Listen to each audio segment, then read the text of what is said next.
Bonsoir à toutes et à tous, bienvenue dans cette édition d'information dans l'actualité ce soir. Lancement officiel dans la radio de Mali, des émissions dédiées spécialement au programme Simandou 2040, une des directives du ministre de la Communication, de l'économie numérique et de l'innovation.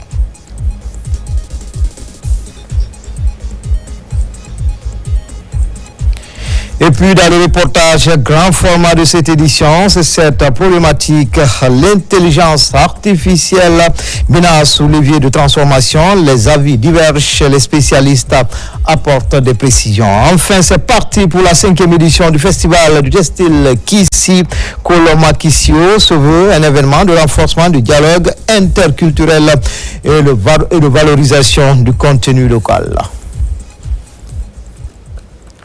Voilà pour le sommaire. Encore une fois, bonsoir à tous.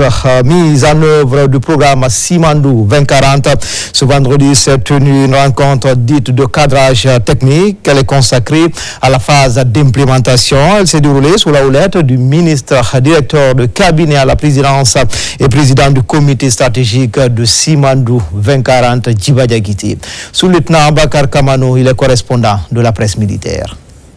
Simandou 2040 mobilise 122 méga-projets et 36 réformes majeures destinées à transformer durablement l'économie guinéenne. La première vague de projets et de réformes est actuellement en cours d'exécution. Sous les auspices du ministre directeur des cabinets de la présidence de la République et président du comité stratégique de Simandou, Djiba Diakité, une réunion de haut niveau s'est tenue ce vendredi 5 juin 2026 au Palais, en présence du ministre secrétaire général de la présidence de la République, le général Amara Kamara. Cette séance de cadrage technique était consacrée à l'état d'avancement du programme Simandou 2040 ainsi qu'à sa phase d'implémentation. La rencontre a réuni les membres du comité stratégique de Simandou, le comité ad hoc, la Delivery Unit, les responsables du Guinée Development Board GDB, et les partenaires techniques, notamment le cabinet KPMG. L'objectif de cette rencontre, c'est de faire une réunion de cadrage, un kick-off meeting sur le programme Simandou 2040, notamment dans sa mise en œuvre, la phase d'implémentation après la remise de la documentation sur instruction du président de la République. Le comité stratégique de Simandou a approfondi un diagnostic et a été conduit à mener la mise en œuvre du programme Simandou avec un esprit de co-construction en 2 phases pour pouvoir établir une documentation du programme qui reflète fidèlement la vision du président de la République, son Excellence Mamadi Doumbouya, qui a une vision très claire comment faire de Simandou le levier d'une transformation économique structurelle de la Guinée pour le bien-être de nos populations. Faire également de la Guinée une économie de destination dans les objectifs clés, mais également une économie de ressources. Nous le disons souvent que ressources, pas que naturelles, mais des ressources intellectuelles. Nous avons envie d'exporter plus de matières grises que de matières premières à travers les réformes et les projets que nous allons mener, notamment le capital humain étant au cœur du programme à travers l'initiative Simandou Academy. Différents instruments ont été designés en partant de la Delivery Unit, mais également de Guinea Development Board, GDB, d'autres instruments qui vont rejoindre la mise en œuvre. Un travail de fond a été fait également avec le gouvernement pour structurer l'élaboration du programme. Aujourd'hui, donc, il est vraiment important et c'est le lieu de féliciter et remercier le Premier ministre, chef du gouvernement, qui aujourd'hui est impliqué dans l'implémentation du programme Simandou, son cabinet, mais également tous les membres du gouvernement. Les échanges ont porté sur plusieurs questions stratégiques, notamment l'alignement des investissements, les perspectives de mise en œuvre du programme Simandou, ainsi que les modalités d'opérationnalisation de la Delivery Unit, structure chargée d'assurer le suivi, la coordination et l'accélération de l'exécution des projets du programme Simandou 2040. À cette occasion, le cabinet KPMG a présenté le plan d'opérationnalisation de la Delivery Unit, dénommé Guinée Development Board. Dans son exposé, Messa Sall a mis en lumière les principaux indicateurs de performance destinés à mesurer le niveau d'exécution des projets et réformes structurants inscrits dans cette première phase du programme. Effectivement, on est dans une phase où on exécute la première vague, c'est-à-dire tous les projets qui doivent être exécutés entre 2026 et 2030. Donc c'est effectivement un programme très important. Et les indicateurs, c'est quels sont les projets qui ont aujourd'hui été lancés. D'accord ? Donc aujourd'hui, il y a à peu près au moins une 50% des projets qui ont été lancés. Les projets qui ont eu du financement, donc la Guinée a déjà mobilisé une bonne partie des financements. Et il y a effectivement l'accélération de ce processus. Et surtout, une fois que les projets sont identifiés, il y a une phase d'étude. Et la bonne nouvelle, c'est qu'avec des structures comme la CGP, 50% des projets ont déjà été étudiés. Et effectivement, avec le reste de l'année, l'ensemble des projets vont être avec des études. Pour soutenir la mise en œuvre des projets inscrits dans la première vague, d'importantes ressources financières sont mobilisées. Les financements prévus dans le cadre du budget national de développement BND, les investissements du secteur privé et les capitaux étrangers viendront contribuer à la réalisation de ces projets structurants et à l'atteinte des objectifs du projet Simandou 2040. Je viens de participer à une réunion du comité stratégique Simandou 2040. Donc la réunion a tourné autour de l'opérationnalisation effective du programme Simandou 2040, donc qui a commencé dans les ministères avec la vague des premiers projets du programme déjà lancés pour plusieurs piliers et qui continuent d'être lancés pour certains.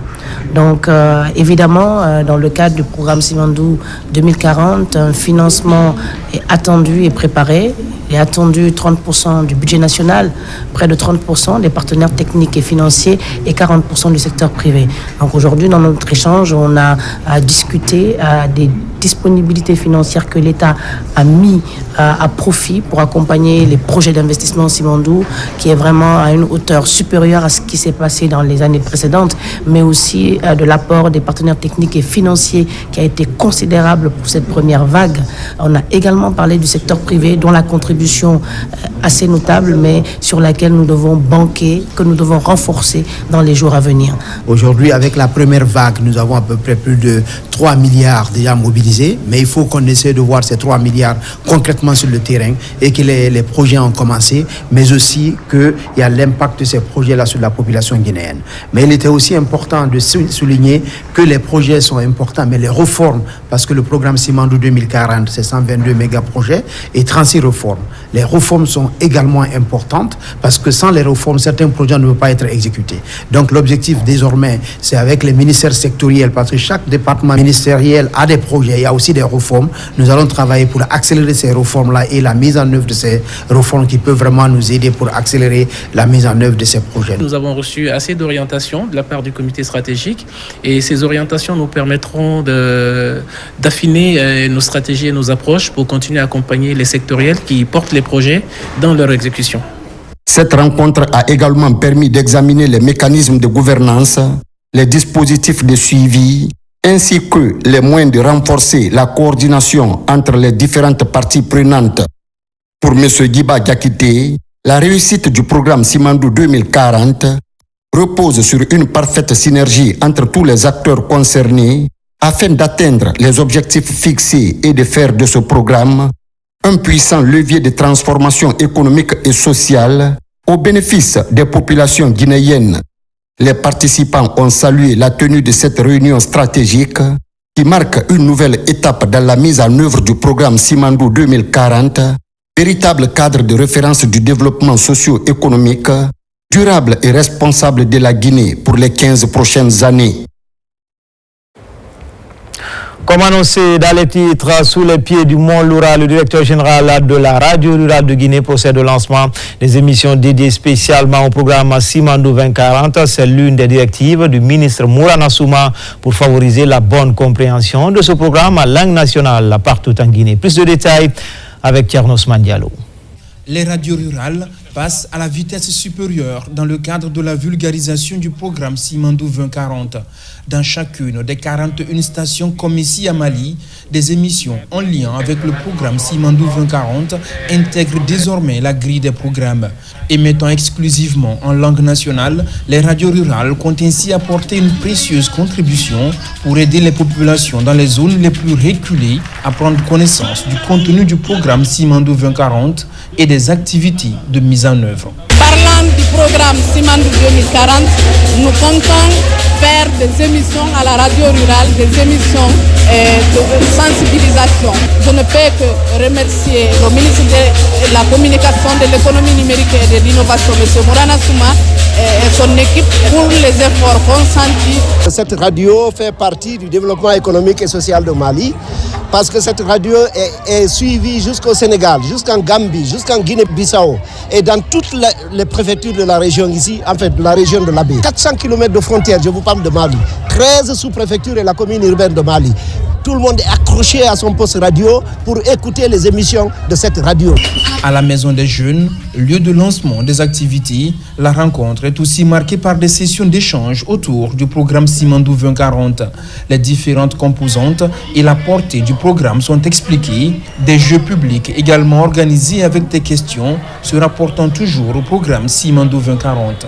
Nous sommes sur le terrain pour l'application stricte des instructions de Monsieur le ministre de la Communication, de l'économie numérique et de l'innovation, son Excellence Mourana Souma, qui a demandé à ce que la radio rurale s'implique dans l'intensification de la communication sur le programme Simandou. Et nous avons commencé par la Moyenne Guinée. Aujourd'hui, nous sommes à Mali où nous nous sommes d'ailleurs entretenus avec les sages. Nous sommes vraiment dépassés, comblés par ce qu'on a vu à Mali. Peu avant les activités de lancement à la Maison des Jeunes, les sages de Mali ont tenu à rendre hommage au chef de l'État pour la stabilité observée et les projets de développement en cours dans le pays. Des prières ont ainsi été organisées à la radio rurale pour la réussite du programme de développement de la Guinée, bâti autour de la vision Simandou 2040. Dans le cadre du suivi de la mise en œuvre du projet d'appui à la gouvernance locale, deuxième phase PAGL2, l'ANAFIC organise un atelier de restitution de la revue à mi-parcours, une rencontre qui a connu la présence de tous les acteurs impliqués dans sa mise en œuvre. Il s'agit d'évaluer les progrès déjà réalisés, identifier les actions à entreprendre pour plus de résultats dans les différentes collectivités locales du pays. Marwan Kamara, Moussa Bangoura. À mi-chemin de son calendrier d'exécution, le projet d'appui à la gouvernance locale, deuxième phase, passe au scanner. Cet atelier national de restitution se veut un exercice de transparence et de redevabilité. Face au cadre de l'ANAFIC, aux autorités locales, aux partenaires techniques et aux représentants de la société civile, les premiers résultats sont présentés. Depuis son lancement, ce projet a permis de soutenir de nombreuses initiatives visant à renforcer les capacités institutionnelles des collectivités, à améliorer la gestion des ressources publiques locales et à promouvoir une gouvernance plus participative et inclusive. La revue à mi-parcours qui nous réunit aujourd'hui représente une étape essentielle dans le cycle de ce projet. Cette revue à mi-parcours a permis aux participants de tirer des leçons apprises et de formuler des recommandations visant à améliorer l'efficacité de la mise en œuvre du PAGL2 pour les prochaines phases. C'est un élément très important dans le sens où on veut s'assurer que le projet de PAGL2 soit aligné notamment sur la nouvelle orientation du gouvernement qui est le programme Simandou 2040. Je me réjouis de constater que cette évaluation met en évidence plusieurs acquis significatifs, notamment le renforcement des capacités des acteurs locaux, l'amélioration des outils de planification et de gestion, ainsi que les avancées enregistrées dans la mise en œuvre des investissements au profit des populations. À travers cette rencontre, le PAGL2 entre dans sa phase décisive. Les faiblesses sont connues et la feuille de route est réajustée. L'ANAFIC et ses partenaires ont désormais les yeux rivés sur l'horizon final avec un seul objectif, faire de la gouvernance locale le véritable moteur du développement du pays. À Kankan, les travaux de réalisation des schémas régionaux d'aménagement et de développement sont officiellement lancés. Les régions de Farana, Nzerekouré et Kankan sont concernées par cet exercice. L'idée est de rétablir les lignes directrices de l'organisation physique de ces trois régions administratives. Les ministères du plan et de l'administration du territoire pilotent l'exercice. Diamokaba, Toumani Sira Diallo.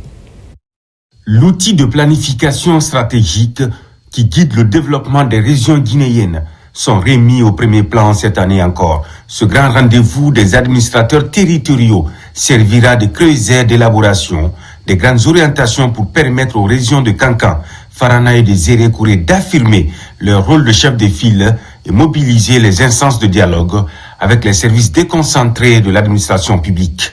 Si certains avaient des difficultés pour ne pas coordonner, maintenant qu'on est ensemble, donc au niveau régional, et c'est l'autorité locale là qui va mettre l'accent sur ce qui est déjà fait et ce qu'on doit mettre comme priorité. Ça nous permettra aussi de prendre en compte les aspirations et les besoins de nos populations à la base, et aussi ça permettra aux directeurs préfectoraux du plan de travailler de façon transparente avec les différents secteurs. Les nouvelles réalités sont débattues pour l'égalité des territoires et un financement de l'ANAFIC pour ressortir une vision régionale du développement durable. Les schémas régionaux d'aménagement et de développement est l'association de la planification normale que nous faisons aux aspects géographiques pour recenser sur le territoire physique le besoin de nos collectivités afin de les aider à mieux financer à travers le plan national de développement économique et social qui aujourd'hui est le Simandou 2040. La remontée des informations et la rédaction des préoccupations régionales réconfortent les directeurs préfectoraux du plan de la région de Kankan. Ils reçoivent chacun un ordinateur pour atteindre cet enjeu majeur. Les gouverneurs de Nzerekouré, Farana et de Kankan ont reçu également des documents pour saisir le contenu du programme Simandou 2040, un pont vers la prospérité du pays dont les retombées ne comptent épargner aucune localité. Changement d'identité dans l'audit en Guinée, fiduciaire France-Afrique FFA s'appelle désormais Heritage. Ce réseau qui accompagne les entreprises et décideurs du continent dans leur transformation et performance tient toujours la corde avec la même équipe et les mêmes exigences. Seule nouveauté, une vision assumée pour créer une expertise locale africaine pour des Africains et pour l'Afrique. Noumousso Diagiti. Un nom évolue pour mieux refléter son histoire. Le cabinet FFA, figure de l'audit et du conseil en Guinée, se repositionne sous le nom d'Heritage, un symbole fort de l'engagement du cabinet dans la construction d'une vision africaine qui combine expertise internationale et connaissance approfondie du continent. Heritage, c'est deux mots fondus en un seul. Héritage, c'est l'héritage. Donc nous disposons aujourd'hui de plus de 50 années d'expérience sur le continent, donc c'est l'excellence africaine assumée. Le second mot c'est edge, en anglais ça veut dire avantage compétitif. C'est la promesse qu'on veut apporter à nos clients et conseils pertinents qui leur permet d'avoir un avantage compétitif et justement de pouvoir se projeter là où les autres hésitent d'aller aujourd'hui. Et la Guinée joue un rôle très important dans la vision que nous avons pour l'Afrique. Il ne faut pas oublier que la Guinée est un pays qui regorge de ressources, qui regorge de potentiel. Nous pensons que nous avons les moyens nécessaires pour apporter ce qu'il faut au développement de la Guinée. Le renforcement du secteur juridique et la valorisation du contenu local permettent de sécuriser les grands projets et attirer les investisseurs. Pour nous, pour Rio Tinto, pour Simfer, donc c'est des gens bien connus et on est très heureux de voir aussi que le réseau est régional. Et c'est la Guinée et c'est l'Afrique francophone, donc ça nous fait vraiment plaisir. Ça donne une force spéciale et unique à ce réseau pour qui on souhaite vraiment la plus grande réussite. Si on a de l'expertise locale pointue qui connaît mieux notre cadre réglementaire et notre cadre législatif, ce ne sera que bénéfice pour la Guinée. Le ministère des Mines et de la Géologie et aussi l'ensemble des membres du gouvernement travailleront avec plaisir avec Heritage, avec qui d'ailleurs nous travaillons sur d'autres problématiques pour continuer à accompagner le développement de la Guinée à travers la vision du président de la République. Avec cette nouvelle appellation, Heritage s'affirme ainsi comme un acteur clé de la scène économique africaine qui participe activement à son évolution et à son développement. Révolution technologique majeure de notre époque, l'intelligence artificielle est en train de redessiner les contours de nombreux métiers. Si certains y voient un levier de transformation, par contre, d'autres s'interrogent sur ses multiples conséquences. C'est le reportage grand format de notre rédaction avec Moussa Daraba.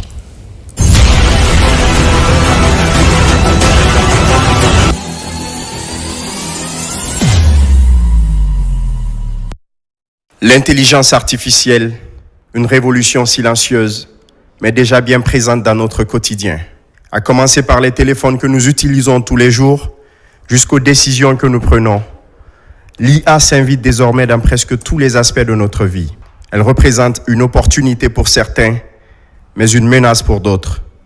Une chose est sûre, cette technologie redéfinit les règles du jeu du 21e siècle. Aujourd'hui, l'IA change tout dans la manière de travailler, d'apprendre, d'analyser l'information, de stocker l'information. Pour aujourd'hui rédiger une note technique ou un rapport suite à une activité, sans l'IA générative, donc avant 2022 par exemple, il fallait prendre 2 jours voire 1 semaine pour générer un type de document. Aujourd'hui, en 1 heure, en 15 minutes même parfois, on peut générer ces documents de manière structurée, de manière professionnelle. La différence entre l'IA et l'humain, c'est que l'IA, ça reste une machine. Ça permet de stimuler les capacités humaines. Donc c'est une simulation et elle est basée sur des statistiques. Alors que l'humain, justement, on met en action tout un ensemble d'éléments cognitifs. Du journalisme à l'ingénierie, en passant par la médecine ou encore le commerce, aucun secteur n'échappe à cette transformation technologique. Automatisation des tâches, gain de temps, nouvelles opportunités, autant d'avancées auxquelles l'intelligence artificielle s'impose progressivement comme un outil incontournable. J'utilise l'IA au quotidien dans le travail et dans la gestion des plateformes universitaires, parce qu'il faut rappeler que c'est moi l'analyste développeur ici, donc c'est moi, je développe les solutions pour l'université. Ces solutions vont être mises à disposition des étudiants. Donc aujourd'hui, grâce à l'utilisation de l'IA, je peux automatiser certaines tâches, je peux aussi générer du contenu, je peux analyser des données, je peux aussi développer des solutions académiques pour mettre à disposition des étudiants. L'IA m'a permis d'augmenter en productivité en fait. On a compris que c'est quelque chose qui est indispensable dans le quotidien d'un étudiant s'il veut apprendre, s'il veut faire des recherches. Parce qu'aujourd'hui, il faut comprendre que tous ces outils-là, chaque outil a sa spécificité en fait. Si tu veux faire des recherches, si tu veux faire de la rédaction, il y a un outil qui est personnel, qui est spécialisé dans ça. Si vous devez soumettre une offre pour une entreprise, vous avez avoir tendance d'habitude à prendre des heures à aller rechercher toutes ces données-là, configurer des dossiers. Aujourd'hui, vous pouvez le faire de manière plus rapide avec l'intelligence artificielle, un agent IA qui peut vous aider, qui peut vous assister, et aussi l'IA générative en soi-même qui est beaucoup plus simple dans les plateformes comme Claude, ChatGPT, DeepSeek, qui vous permettent aujourd'hui de vous dupliquer. Vous n'avez plus besoin d'être vous seulement. Aujourd'hui, elles peuvent remplacer des métiers, mais elles ne peuvent pas remplacer des convictions, elles ne peuvent pas remplacer des valeurs. Ça, seul un être humain peut l'avoir. Entre curiosité, adaptation et parfois méfiance, chacun appréhende cette technologie à sa manière. Cette montée en puissance, rapide et parfois déroutante, soulève aussi de nombreuses interrogations. Certaines professions sont-elles menacées? L'intelligence artificielle peut-elle remplacer l'humain ou simplement l'assister? Je me dis que l'IA ne peut pas agir toute seule. En Afrique, je ne me dis pas c'est une menace. Parce que ce que tu pouvais faire en 3 heures de temps, l'IA te donne ça en 30 minutes, voire en 30 secondes. Ça permet de gagner en temps. Un adage souvent qui dit que c'est pas l'IA qui va remplacer l'humain, ce sont les humains qui utilisent l'IA qui vont remplacer ceux qui ne l'utilisent pas. Et donc, vraiment, il ne faut pas craindre l'IA. C'est un outil, comme le véhicule permet d'aller plus vite, comme la calculatrice permet de faire plus de calculs plus rapidement, comme l'ordinateur permet d'écrire mieux et avec des corrections automatiques, mais l'IA permet d'aller plus vite. Pour de nombreux professionnels, le défi est désormais clair. Comprendre, s'adapter et surtout, ne pas subir. Car au-delà des craintes, l'intelligence artificielle ouvre aussi la voie à de nouvelles formes de créativité et de productivité. Entre transformation progressive et véritable mutation des métiers, l'intelligence artificielle redessine peu à peu les contours du monde du travail. Mais une chose est certaine, dans cette nouvelle ère, ce ne sont pas forcément les machines qui remplaceront les hommes, mais ceux qui sauront les utiliser, qui feront la différence.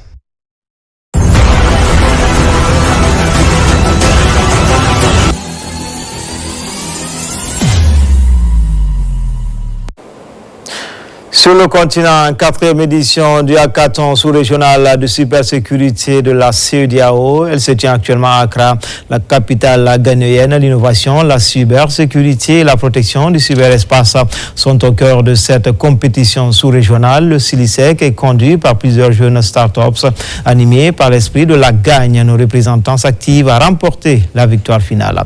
Abakar Djabi, Morla Souma, envoyé spéciaux. Accra, la capitale du Ghana, va bientôt accueillir la 4e édition du hackathon sous-régional de la cybersécurité. L'événement est organisé par la CEDEAO. À cette compétition sous-régionale dédiée à l'innovation, à la cybersécurité et à la protection du cyberespace ouest-africain, la Guinée sera représentée une fois encore par ces jeunes réunis au sein de l'équipe CILISEC. Il faut savoir que le concours se passe en 2 étapes.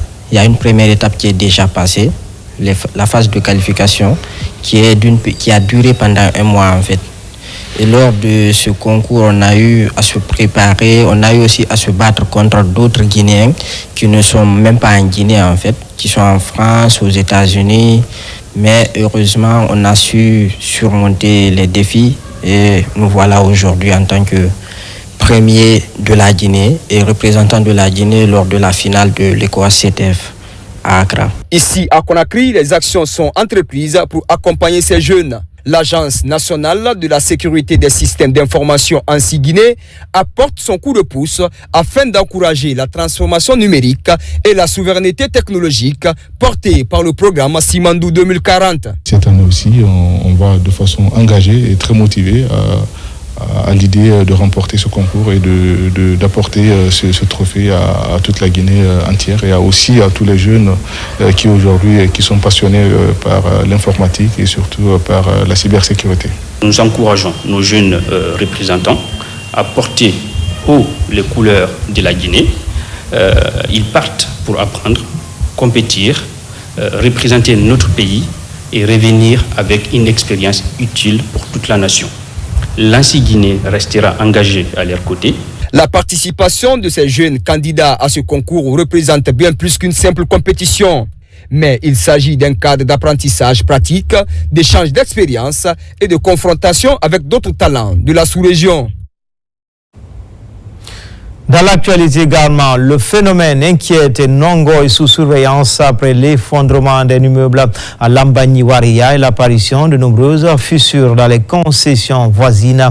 Les populations s'interrogent, des habitations, des infrastructures routières, voire même le stade Petit Souris présente des signes de fragilité. Le ministre de l'Habitat et celui des Mines sont déjà sur place pour évaluer les risques et envisager des mesures à prendre. Plus de détails avec Maïmouna Bella Diallo. À Nongo Konteya, Nongo Tadi, à l'ancienne raffinerie ou encore aux abords de Kiroti, les fissures sont devenues le sujet de toutes les conversations. Sur les murs, les sols et parfois jusqu'aux fondations, les traces sont visibles. Certaines familles vivent désormais dans la peur de voir leur habitation céder sous leurs yeux. Ça fait 4 mois comme ça s'est produit. Bon, avec le truc, on n'a rien senti. Mais juste en voyant l'écartement avec les fissures, juste ça, on a senti ça comme ça. Le phénomène ne se limite pas aux concessions. Des infrastructures publiques présentent elles aussi des signes inquiétants de fragilité. Sur la route reliant le stade Petit Souris de Nongo à Kiroti, de larges fissures traversent la chaussée. Le stade lui-même porte les marques de ce mouvement du sol. Dans cet immeuble de 6 étages situé à Nongo Konteya, les propriétaires ont déjà entrepris des travaux de renforcement structurel, notamment la consolidation des piliers, une tentative de sécurisation du bâtiment en attendant des réponses des spécialistes, même si les techniciens estiment que le colmatage des fissures ne ferait qu'aggraver la situation. Pour de nombreux riverains, ces images réveillent le souvenir encore récent du drame de Lambagny-Wareya. Le ministre de l'Urbanisme et de l'Habitat, accompagné du ministre des Mines et de la Géologie, s'est rendu dans les zones touchées afin d'évaluer la situation et de recueillir les premières données techniques. Il faut savoir qu'ensemble, on avait déjà envoyé une mission au mois de mai, le 7 mai, et cette mission est venue faire les premiers constats. Il y a eu un rapport dont l'examen continue, mais on voit que le phénomène ne fait que s'amplifier. Le ministre a demandé qu'on se rende sur les lieux ce matin nous-mêmes, pour en compagnie de nos techniciens respectifs, pour faire le point de la situation, voir ce qu'il y a lieu de faire et sur la base de ça, mettre les deux équipes ensemble pour travailler afin qu'on détermine les causes. Selon les premières observations, plusieurs facteurs pourraient être à l'origine de ces fissures. Les spécialistes évoquent notamment la multiplication des forages, l'occupation de zones géologiquement sensibles, l'absence d'études de sol avant certaines constructions, ainsi que le non-respect des normes d'urbanisme. C'est inquiétant.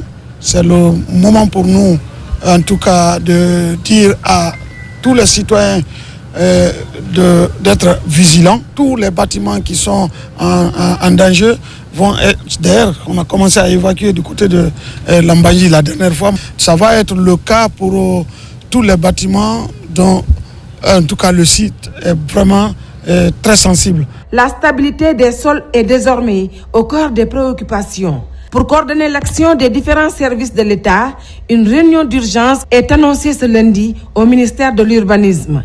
Elle réunira les ministères des Mines, de l'Environnement et de l'Administration du territoire en vue de la mise en place d'un comité interministériel chargé de suivre l'évolution de la situation et de prévenir tout nouveau drame.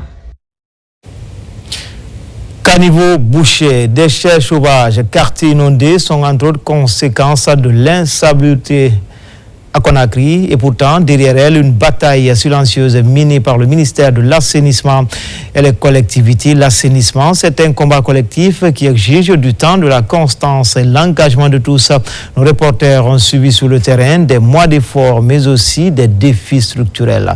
Mariam Kamara, Mohamed Koya Kamara.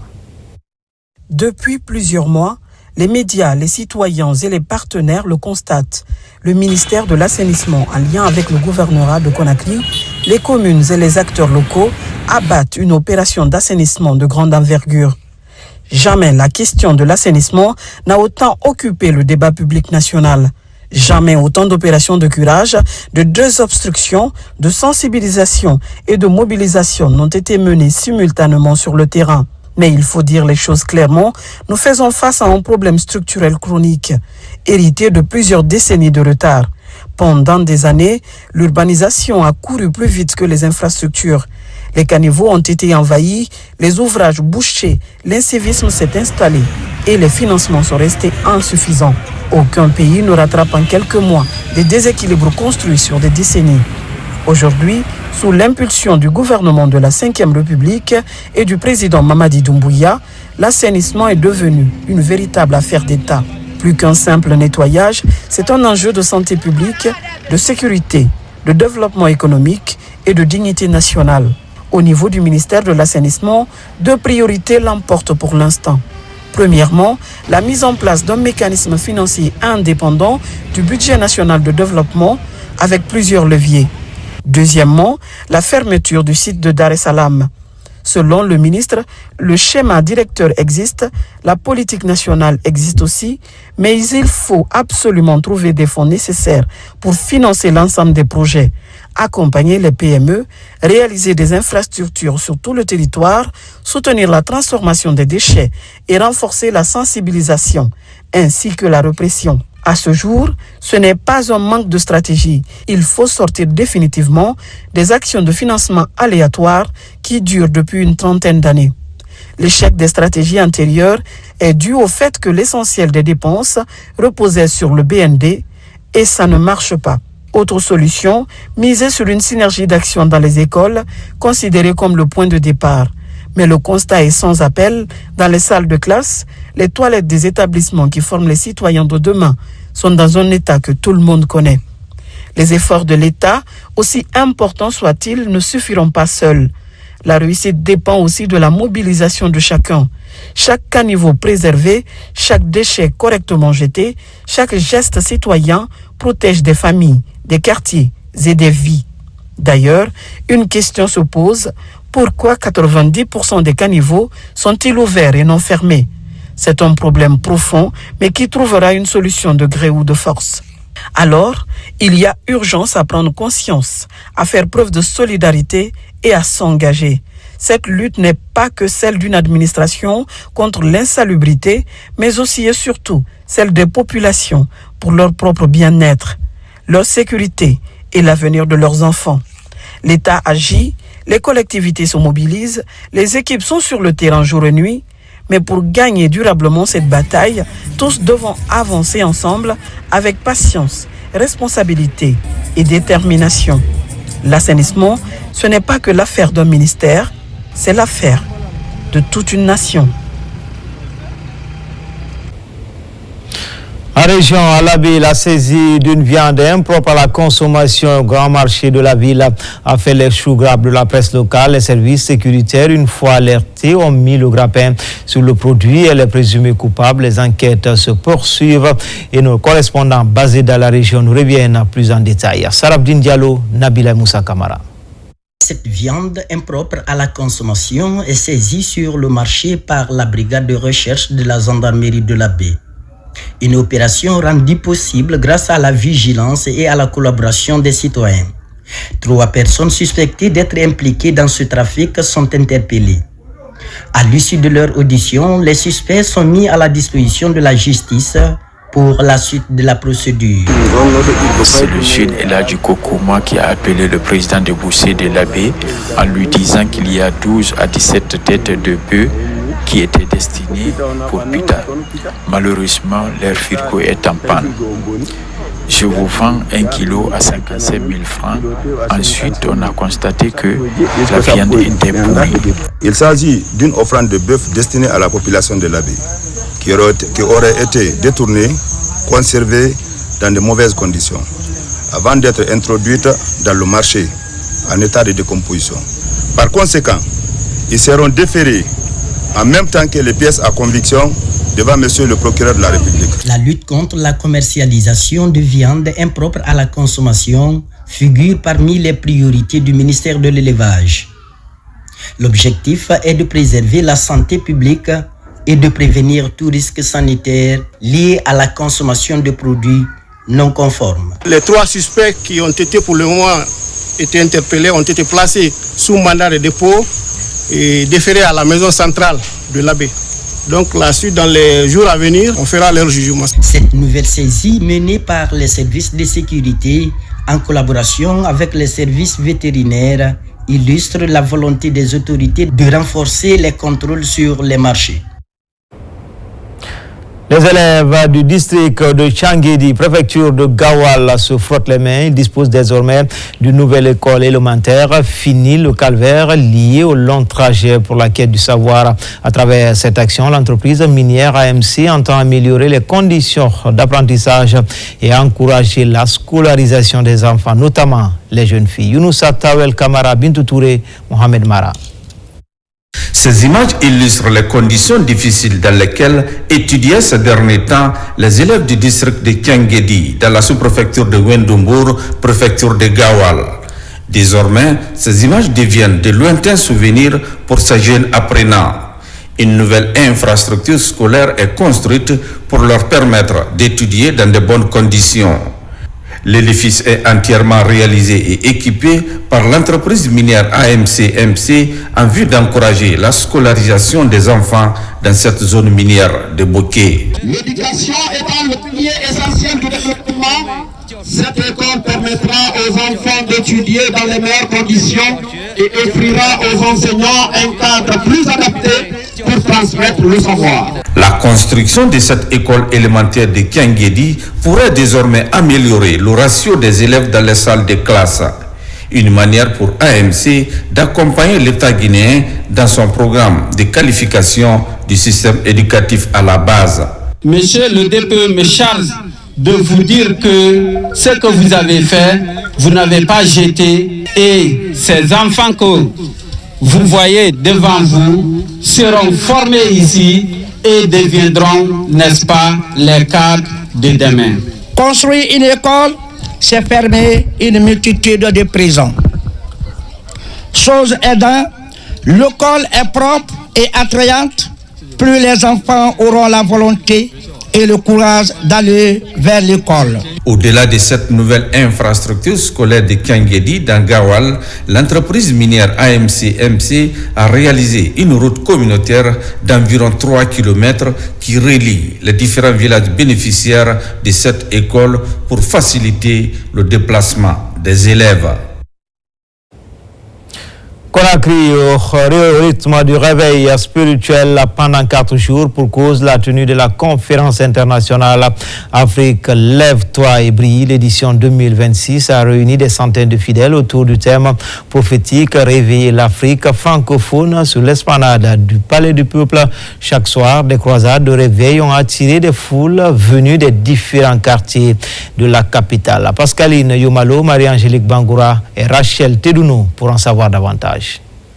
Après les éditions tenues en Côte d'Ivoire et au Togo en 2025, la Guinée a accueilli cette rencontre spirituelle d'envergure qui a mobilisé des centaines de croyants. Les participants ont vécu des moments intenses de prière, de guérison et de délivrance dans une atmosphère marquée par la foi et la recherche de la présence de Dieu. Je souffrais de quelques maladies.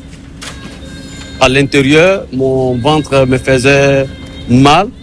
Mais arrivé ici, Dieu a fait de merveilles. J'ai vu une guérison totale. Et donc, je remercie le Seigneur pour sa main divine sur ma vie.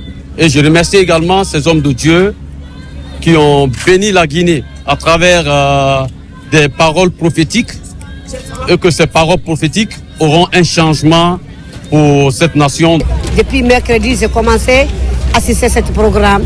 Dieu l'a opéré le miracle dans ma vie. Il y a beaucoup de choses dans ma vie. Dieu l'a annulé. On se rend grâce à Dieu parce que Jésus-Christ est Seigneur et Sauveur. Des serviteurs de Dieu venus d'Afrique du Sud, des États-Unis et du Gabon ont apporté des messages de foi, d'espérance et de transformation pour l'Afrique, avec une attention particulière portée à la Guinée. Entre prédication, prière et moments de consécration, les fidèles ont été invités à renouveler leur engagement spirituel. C'est une nouvelle saison qui arrive. L'Afrique va s'affranchir des servitudes du passé. Déjà, il y a des mouvements que vous voyez en Afrique. La Guinée est un pays à revenir qui va jouer un grand rôle dans la sous-région d'Afrique de l'Ouest. L'Afrique peut trouver des solutions interafricaines dans tous les problèmes économiques, politiques. Dans une ambiance de célébration et d'action de grâce, les participants ont rendu gloire à Dieu pour les bénédictions reçues tout en renouvelant leur engagement à porter le message du réveil spirituel au sein de leur communauté. C'est parti pour la 5e édition du festival du textile qui s'y appelé Kolamakisio. L'événement ambitionne de consolider le sentiment d'appartenance, de renforcer le dialogue interculturel et de contribuer à la dynamique nationale de valorisation du contenu local. Mamadou Djoumaba, Abdul Karim Kamara. Au-delà de son caractère vestimentaire, il est à la fois mythe et légende en pays qu'ici. Une fierté racontée depuis la nuit des temps dans des ateliers comme celui-ci. Ce textile, appelé en langue vernaculaire Kolamakisio, met en valeur l'identité culturelle de cette contrée de la Guinée forestière. Pour la 5e fois, un festival est dédié à ce textile patrimonial. Une initiative pour promouvoir ces tissus comme élément fédérateur d'unité, de cohésion sociale et d'identité collective. Nous sommes en train de nous battre pour faire renaître un métier qui était maintenant au fait sur le point de disparaître. Ce qui fait au fait la valeur aussi de ce festival, c'est la transmission du savoir ancestral. C'est ce que nous essayons de faire à travers le festival, histoire d'expliquer aux jeunes pourquoi réellement nous devons pérenniser cet acquis que nos aïeux nous ont laissé. Toutes les places fortes traditionnelles de ce savoir-faire qu'ici prennent part à ce festival.